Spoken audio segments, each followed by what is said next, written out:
Bamusigansimbi babadde basinkanye bannayuganda abeenyigira mu mulimu guno okulaba nga bongera okutumbula tekinologiya ono omupya nga bakozesa kasasiro okukola amasannyalaze awatali kutaataaganya butonde bwa nsi ate nga bafunamu ensimbi. Kati ebyoto ebyo biba bikekkereza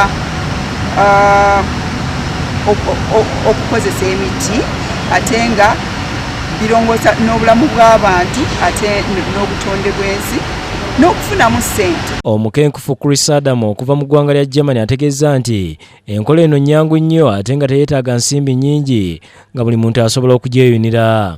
Akulira Pilot International Robin Ananyunja agambye nti enkola eno ekoze mu mawanga okuli South Africa, India n'amalala ng'eruubirira okutumbula amasannyalaze agatalina kabi konna ku bulamu n'obutonde bw'ensi kuba bakozesa kasasiro na musenyu okukola amanda agafumbisibwa ate nga tegafulumya na mukka.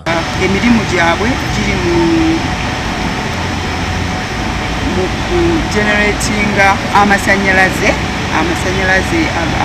agakuuma obutonde bw'ensi. So bavudde gye bavudde bajje batulage ebigenda mu maaso mu nsi ze bakoleramu, naye nga ekigendererwa kya bino okukulaakulanya tekinologi oyo gwenjogeddeko waggulu mu Uganda wano. Nanyunja akkaatiriza nti singa bannayuganda tebave ku nkola ey'okusaawa ebibira n'okukozesa ebintu ebivaamu omukka ekitataaganya obutonde bw'ensi, eggwanga lyakwolekera akaseera akazibu. Tukulaakulane naye ate nga tetuwonoonye nnyo oba tetwonoonedde ddala butonde bwa nsi.